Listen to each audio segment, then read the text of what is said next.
बात करते हैं कि एज ए लॉयर सक्सेसफुल होने के लिए क्या क्या करना चाहिए। मीन्स कि लॉयर को क्या क्या करना चाहिए कि वो एक सक्सेसफुल लॉयर कहलाए। तो पहली चीज़ है कि सक्सेस को तो छोड़ दीजिए, सबसे पहले अपने अंदर झांकिए, अपने रूटीन को ठीक कीजिए, अपने एजुकेशन को इम्प्रूव कीजिए, अपने इनपुट को ठीक कीजिए, और जो आपको करना है वो है कि डेली बेसिस पे लॉ बुक्स पढ़िए, साइटेशन और जजमेंट पढ़िए, यूट्यूब से बड़े बड़े विद्वान अधिवक्ताओं का अलग अलग टॉपिक पे लेक्चर होता है, उसको सुनिए। इससे आपका लॉ का अंडरस्टैंडिंग बढ़ेगा। फिर एक पर्सनालिटी में अपने चेंज लाइए कि नॉलेज को जहाँ तहाँ प्रदर्शित मत कीजिए, उसका ढिढोरा मत पीटिए, और पोलाइटली जहाँ जहाँ है उसको यूज़ कीजिए, कोई आपके नॉलेज से ऑफेंड नहीं हो, ये ध्यान में रखिए। पोएट्री को इम्प्रूव कीजिए, हिंदी और इंग्लिश दोनों का, क्योंकि यहाँ रांची झारखंड में हिंदी और इंग्लिश दोनों साथ साथ चलता है, और वर्ड मीनिंग भी समझना बहुत ज़रूरी है।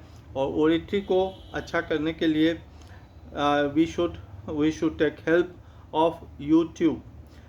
Stay polite before court and towards judges and with your friend, because politeness and keeping your voice low and being a good listener and having patience with your friend and your colleagues and juniors and clients will make you popular.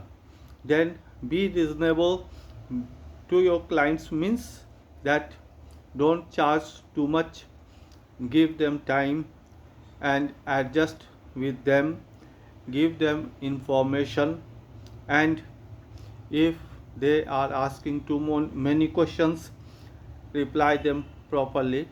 Then prepare your case in advance. For example, next week you are going to have a case and you are having 7 days, and then in these 7 days prepare your case properly in advance, so that you can have proper time to reflect about this case. Then in court etc., never discuss politics, religion, and about any advocate and his personal matters. फिर cross examination से पहले क्या क्या पूछना है, उस पे एक एक सवाल पे पूरा ध्यान दीजिए। खास करके शुरुआती वकालत के शुरुआती दिनों में क्रॉस एग्जामिनेशन में 2-3 बातें तो निश्चित रूप से ध्यान में रखनी चाहिए।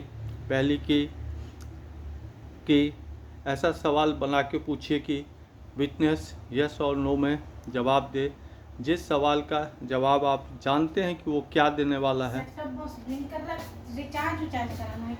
नहीं, कुछ हुआ होगा, तार वार तो नहीं टूटा होगा, ठीक हो जाएगा थोड़ा देर।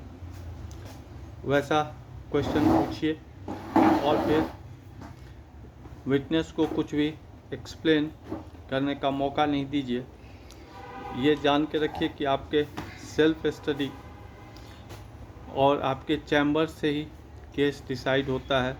99% डिपेंड करता है कि आप अपने चैम्बर में कितना हार्ड वर्क करते हैं, और 1% सिर्फ कोर्ट क्राफ्ट और आर्ग्यूमेंट पे डिपेंड करता है। यूट्यूब पे बड़े बड़े एडवोकेट हैं, उनके लेक्चर को सुनिए, वो जो रास्ता दिखाते हैं उस पर चलिए।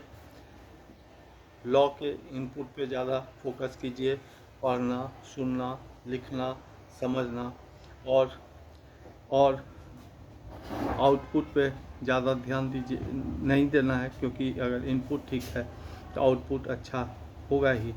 इन during cases never expect unexpected and be ready to fail time and again, then you will not have heartbreak. Never ever boast yourself in any form, at anywhere, and these things will give you edge over others.